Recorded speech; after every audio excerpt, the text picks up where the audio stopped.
ஜெய் ஸ்ரீ மகாகால். அனைவருக்கும் வணக்கம். இந்த பேரில் நம்ம என்ன பார்க்க போகிறோம்னா, நம்ம பேருக்கான மந்திர பலத்தை பற்றி பார்க்க போகிறோம். இப்போ நம்ம பேர் இருக்குது அப்படின்னு சொன்னால் நம்ம பேருக்கான மந்திர பலம் இருக்குது. அது எப்படி இருக்குது அப்படின்னு சொன்னீங்கன்னா, இப்போ உங்கள் பேர் உதாரணத்துக்கு சண்முகம்னு வச்சுக்கங்களேன். சண்முகம் அப்படின்னா சண்முகம் சண்முகம் சண்முகம் சண்முகம்னு கூப்பிட இது உடல்.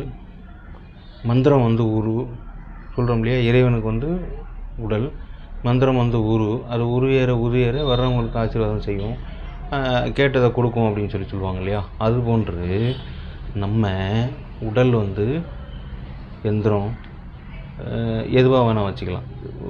அகம் பிரம்மாத்மி அப்படி கூட வச்சுக்கலாம். அப்படி இருக்கிறப்ப இந்த உடலுக்கான ஒரு பேர் தேவை, அதாவது ஒரு மந்திர சொல்லு தேவை. அதான் அந்த பேர் வைக்கிறாங்க. அப்போ அந்த மந்திர சொல்லை அதிகப்படுத்தி நம்ம மேம்படுத்திக்கிறது எப்படின்னு சொல்கிறேன், சரிங்களா. உதாரணத்துக்கு சண்முகம்னு வச்சுக்கங்களேன். சண்முகம் அப்படின்னா சண்முகம் அப்படின்னு 1,00,000 முறை படிச்சிங்க அப்படின்னு சொன்னால் இந்த உடலுக்கு மந்திர ஊறு கிடைக்கும்.